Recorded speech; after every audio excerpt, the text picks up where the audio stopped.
Bad decisions, hasty decisions, too fast, and affects the next 20 years of your life because you made the wrong decision. What makes us make these fast decisions? Fear?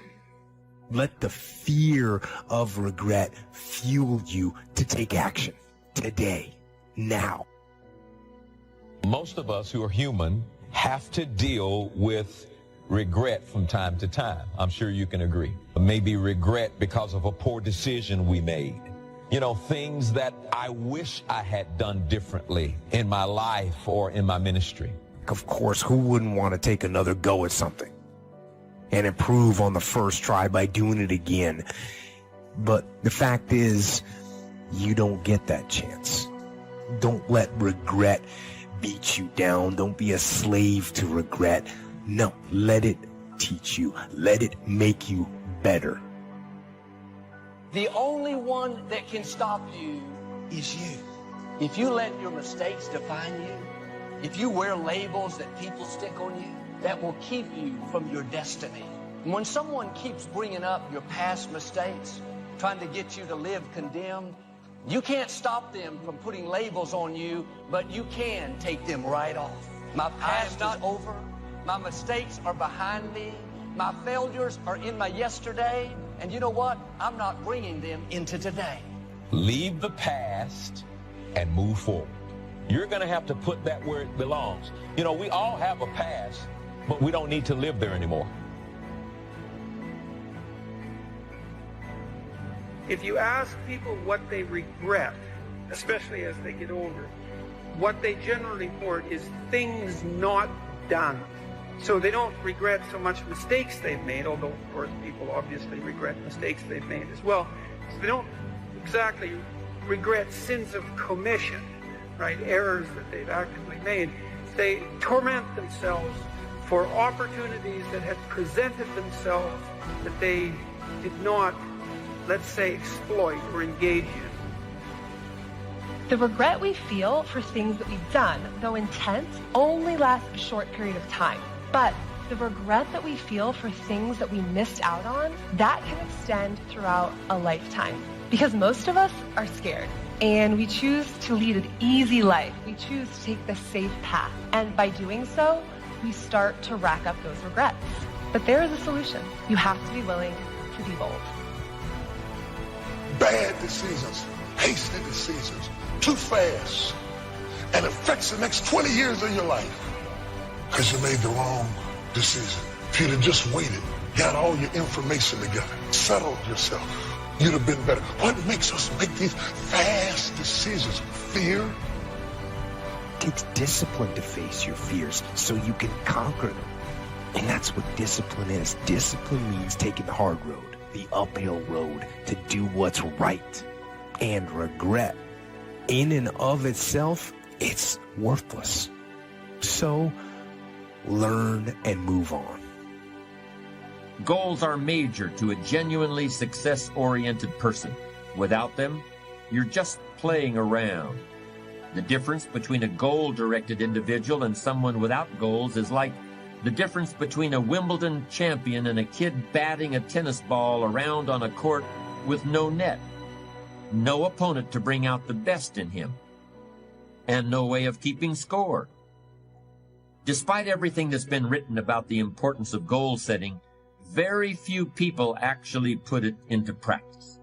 It's always amazed me the way the average guy puts more thought and effort into planning his 2-week vacation than he devotes to planning his life.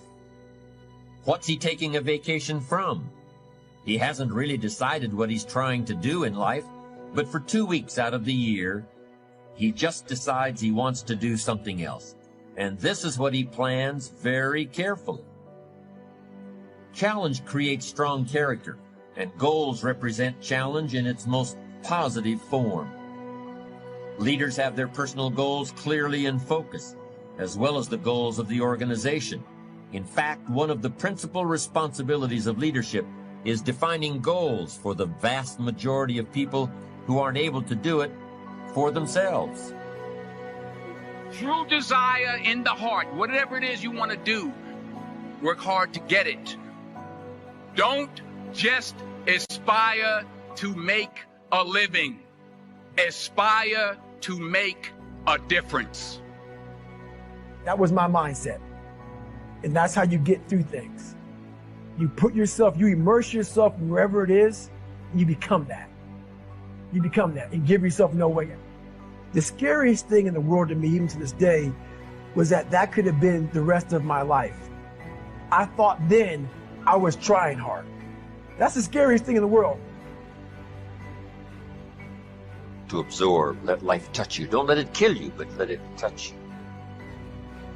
The experiences you have, the good ones, the bad ones, the highs and the lows. Part of the gift you can give to others is the gift of your experience, if you remember. If it's vivid, if it's powerful, if it's fresh, if it's unique, if it's vital.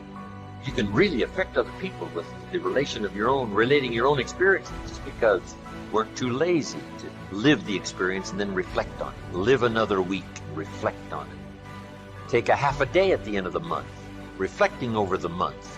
What were the numbers? Some weren't good, some were good. The books you read, the books you heard about, relating your experiences at the end of the month. At the end of the year, take a weekend. Take some time, reflecting. Over the years, I've developed some ideas about effective goal setting, and I'd like to share those with you in a moment. When I was a kid, I used to dream what it would be like to buy a ticket on a railroad train and just go someplace. I really didn't think about where I'd be going or how long it would take to get there. I just loved the idea of getting on the train and just letting it take me someplace. I guess there's still something appealing about that idea, but it's not really the way you want to live your life as a mature human being. When you grow up, you buy a ticket on a train or a plane because you want to go someplace, and you know exactly where you're going. You may have to change planes in a different city. Your flight may be canceled, and you may have to switch to another flight. You may not feel like talking to the person seated next to you, but you will persist. You know where you're headed, and you're quite determined to get there. That's goal-directed behavior in its simplest form. There are short-term goals and long-term goals. Long-term goals are the equivalent of a major journey. When you reach the point where you've achieved your long-term goals, your life will be fundamentally changed, and the process of getting to that point will transform you into a stronger, wiser, higher-performing person than you are now. How can you identify your long-term goals? On a sheet of paper or in a notebook, write these 5 headings. Number 1, what do I want to do? Number 2, what do I want to be? Number 3, what do I want to see? Number 4, what do I want to have? And number 5, where do I want to go? Now, under each of these categories, write down several possible long-term goals. Be very relaxed about this. Just allow your mind to flow and come up with 3 to 6 ideas for each category. Don't worry about a lot of details at this point, and don't spend too much time describing a particular goal. In category number 1, for example, what do I want to do? Suppose you want to write a book about the history of your family, going back to the arrival of your great-grandparents in the United States. Just quickly jot down family history. Then as you look down the list of categories, it occurs to you that you've always wanted to see the pyramids in Egypt. So you write pyramid. Keep writing down ideas as long as the list of categories continues to inspire you. You'll probably be surprised at some of the things that turn up. You may have kept a great many desires and aspirations hidden in the back of your mind, but the opportunity to write them down will move them to the forefront of your consciousness. That's one of the benefits of this technique. When you're satisfied with your list of long-term goals, read through the list once again. Then, beside each item, write the number of years that you believe it will take you to achieve that particular goal.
example, you may estimate that it will take you 10 years to research and write the book on your family history.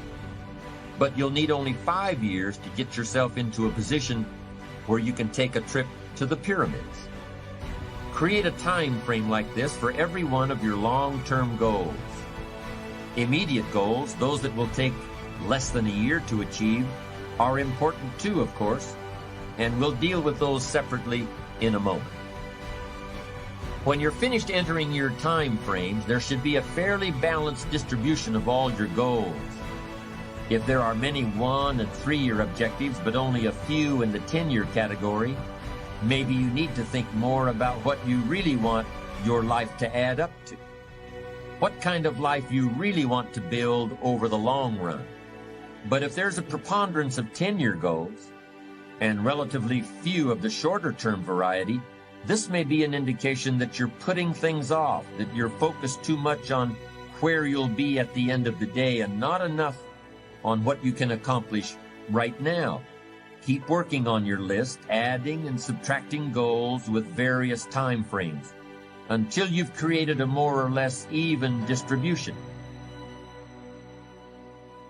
Be the best. Lifelong personal development and the commitment to personal excellence requires tremendous dedication, discipline, and willpower. It is often the case that we know what we need to do, but we lack the courage to take the risks that accompany trying anything new. Instead, we make excuses for inaction. The great thing about excuses is that no matter what happens, excuses are always there waiting to be used. Anybody can have an excuse for absolutely anything, but the downside of excuses is that nobody really believes them. If you make excuses, they're going to know it, and they're going to think less of you. But if you refuse to rely on excuses, people are going to know that too, and they'll admire you for it. You need large amounts of self-discipline to deal courageously with all the fear-inducing events of your life. Courage is rightly considered the foremost of the virtues, for upon it all others depend. Often, fear is necessary to preserve life, prevent injury, and guard against financial mistakes.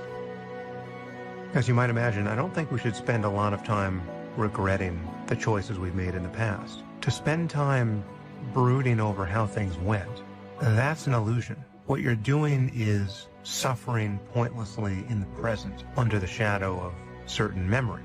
You're telling yourself a story about something that might have been over and over again. How long do you want to do that for? And sometimes life is going to knock you down, but because you have been knocked down don't mean that you finished. No, you knocked down, but not knocked out. No. You got some reasons. It might be your own sense of pride and determination in the kind of life that you want to create. So, if everyone is afraid, what is the difference between the brave person and the coward? The brave person disciplines himself to confront, deal with, and act in spite of the fear. In contrast, the coward allows himself to be dominated and controlled by the fear. The difference between the hero and the coward is that the hero sticks in there 5 minutes longer. No one is born with fears. Fears can therefore be unlearned by practicing self-discipline repeatedly with regard to fear until it goes away. The most common fears that we experience, which often sabotage all hopes for success, are the fears of failure, poverty, and loss of money. These fears cause people to avoid risk of any kind and to reject opportunity when it's presented to them.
many times have you had a great idea, didn't do anything about it, and then a year later someone did something about it, made a lot of money, got the promotion, etc. So when you have the idea, the inspiration to act, it's time. Act. And you don't have to know it perfectly. You know, you can drive from here to California, wherever you might be, assuming you're not in Hawaii, by going west. And what happens is that you don't have to see the whole route. You only need to see 200 yards ahead of you. At night, you can drive just with your headlights, and the headlights keep moving with you. And your goal in life is to get in the game. You don't have to see the whole blueprint. You just have to see the next steps, the next steps, the next steps. And if you keep taking the next steps, eventually you get to where you want to go. Does that make sense? We believe that when you are vibrating at the level of 100% expectancy that you're going to get something, it's already a done deal. You know, piece of cake, no big deal. We're going to win this thing. We're going to get that contract. You know, I'm going to make this thing happen. And what happens is the universe literally responds. Sometimes when you're doing this, you're putting on it the vision of this should happen by this date. It's okay to set goals like that, but sometimes it takes a week longer, a year longer, whatever. But law of attraction says if you'll just hold the expectancy, like attracts like. If you say, I want to be a millionaire, but I don't know anyone that would ever teach me how to do that, or I want to buy a car, but I don't have any money, then what you're doing is saying, it's like calling up Domino's Pizza and saying, send me a pizza, and calling them up a minute later and saying, never mind.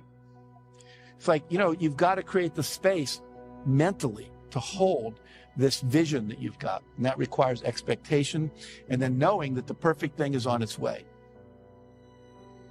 You should always make decisions with your heart and soul. You can use your brain for math. You can use your brain to look at the fine print in a contract. But when it comes to the actual feel of the decision, you always want to go inward and check it against your heart and soul. Here's the simple test. Does the decision that you're about to make expand you, expand your future, or expand the possibilities of your life? If the answer is yes, then the decision is yes, no matter how terrifying it is. Here are some action exercises that you can do. Make a decision today to invest in yourself and getting better, as if your future depends on it, because it does. Identify the most important skills you have that determine the quality and quantity of results you get at your work, and make a plan to get better in each one. Set excellent performance in your work as a goal, and then determine exactly what you will need to do every day to join the top 20% or better in your field. Look ahead 3 to 5 years and determine the new knowledge and skills you will need in order to lead your field in the future. Then start acquiring them today. If you could wave a magic wand and become absolutely excellent, which one skill would have the greatest impact on your earning ability? Whatever your answer, set that skill as a goal, make a plan, and work on it every day. Commit yourself today to lifelong learning and never let a day go by without getting better in some area. Now comes the really challenging and interesting part. So far, you've just been adding things to the list, but now it's time to start making some selections. Now you're going to start asking yourself what's really important compared to what might just be sort of fun. Choose 4 goals from each of the 4 time frames, 1 year, 3 year, 5 year, and 10 year. Now you have 16 separate goals. So far, you've only referred to them in shorthand fashion, but now you're going to start seeing them very, very clearly in your mind's eye. You're going to see each goal just as if it were being realized this very minute. And you're going to write down a detailed description of exactly what you see. Do you intend to open a handmade furniture store in 3 years? What will the store look like from the street out front? Will there be gold leaf lettering on the windows? Or will there be a sign hanging over the door instead? How many square feet will the store contain? Will there be a showroom area for the furniture in front and a workspace in back? Or will the furniture be built at a different location? Do you intend to have any employees, or will you run the business entirely by yourself? Think of all the questions that need to be answered in order to see your goal with absolute clarity. Review what you've written at times, and keep track of your progress toward these objectives. Above all, persevere. Goal setting is a very important first step, but goal achievement is a continuous, lifelong process. That's what makes it so challenging. That's also why it's so extremely rewarding to finally attain your long-term goals. With regard to immediate goals, those that require anywhere from a day to a year to achieve, I recommend creating lots of objectives that can be accomplished in a month or less. Write them down. Read what you've written at frequent intervals. Keep track of your progress. And do something often that brings you closer to realizing these very short-term objectives. That way, you'll always have something to celebrate. These goals are not only important in their own right, they're also confidence builders and motivators toward a lifestyle based on perseverance and achievement.